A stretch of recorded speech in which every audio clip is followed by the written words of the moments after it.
We're here with Amedeo Della Valle. Amedeo, thanks for joining us. Thank you. I'm glad to be here talking to you. And so, Amedeo, you were on the Olimpia Milano team, are on the Olimpia Milano team, which is the Giorgio Armani team.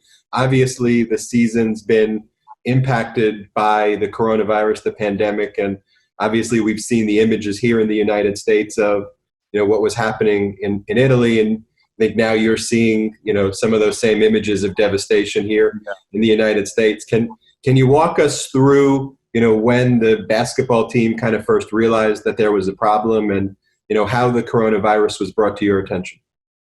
Of course. I think honestly, no one realized how serious the situation was until it really got to a point where a lot of people started passing away, unfortunately.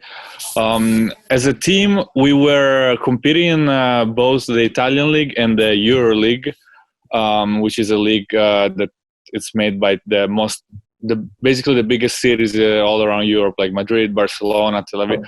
And we had a game against Real Madrid in Milan, and it was a closed door games because no fans were allowed in the game. And Madrid started having the first concerns about coming to Italy because it was the first affected city and everything. But we honestly didn't think it was that serious at the time.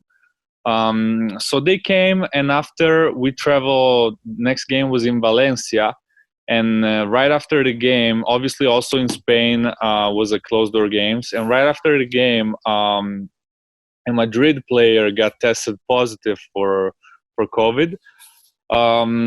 Which basically put us in a status of forced quarantine. We couldn't leave the house, but obviously the season was still going on, and the other teams in other countries they were behind us, and they didn't know what was going on and what was going to happen. So that we were trying to push through the players organization the teams to suspend the league or take bigger decisions, because we knew how it was going to be. And they were trying to make us go play in other countries for neutral courts, something like that. And when was this around? What month was this? This is March, between March 3rd and March 9th, something like that. What's interesting of what you're saying too is, here in the United States, you have a lot of kind of politicians and businesses basically trying to tell, our professional athletes, hey, go play over here. You could play in Florida, or you could play over here. Italy was foreshadowing the COVID crisis that would eventually happen in the United States. But what you seem also to be a foreshadowing was, the players were really blowing the whistle and calling out to businesses and ownership and the leagues, and the players were joining together saying, look, I know you want us to go out there and play, but this is not healthy or safe. We can't be playing even if it's an empty stadium. So it sounds like that was going on.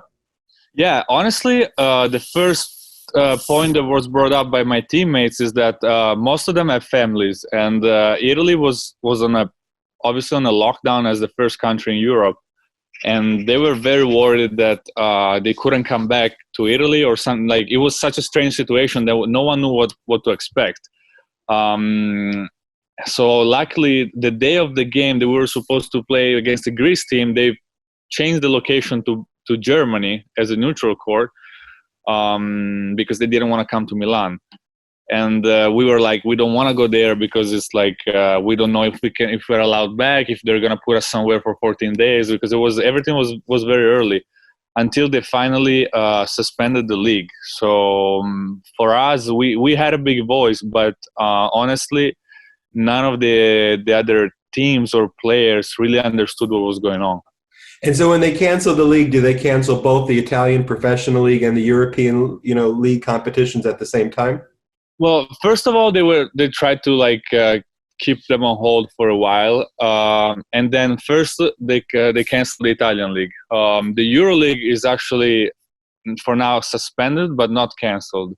There was a new statement today that was going to say that they were not going to force us to play in July or something like that, because there will be no time for the next season, and because season starts earlier here in Europe.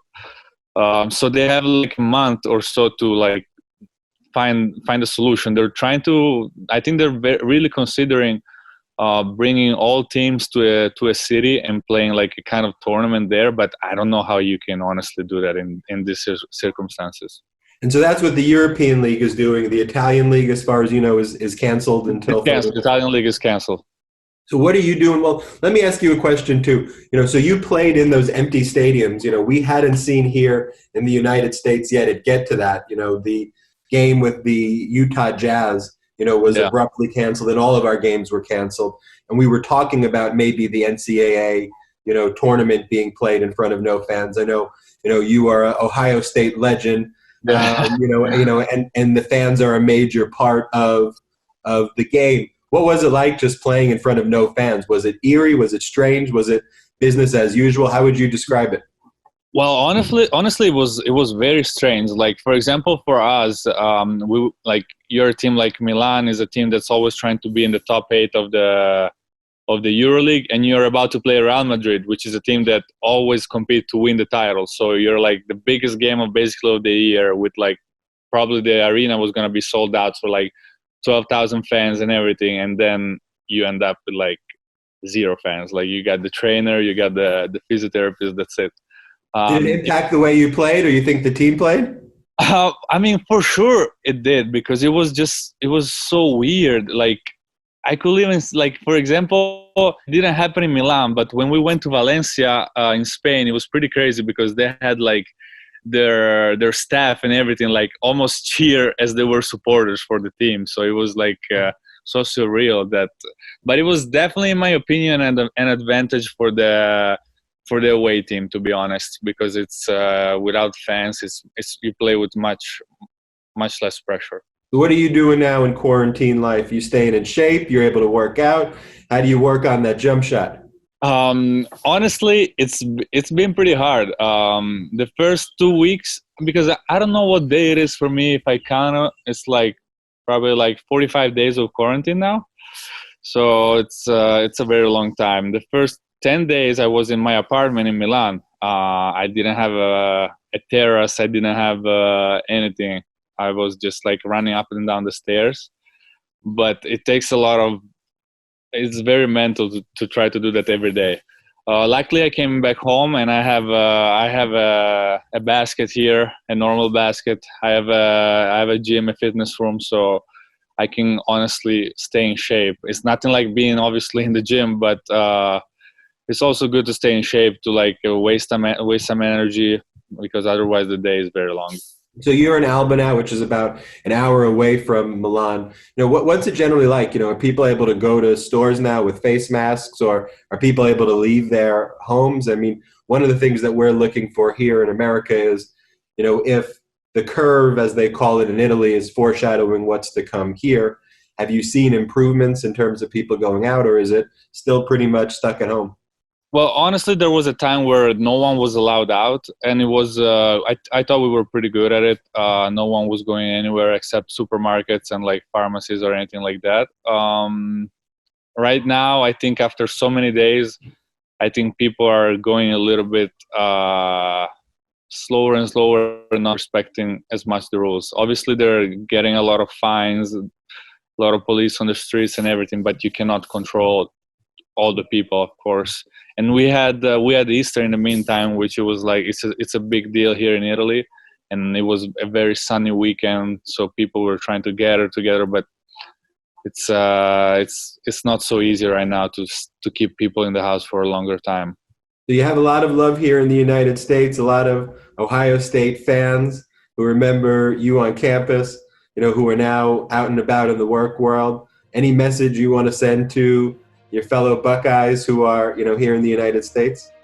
Oh man, I just hope to be back in on campus, hopefully soon. Hopefully, one of these times after this coronavirus, he will really make me happy to see the shot rocking again.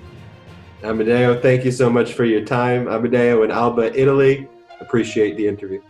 Thank you very much. I appreciate you.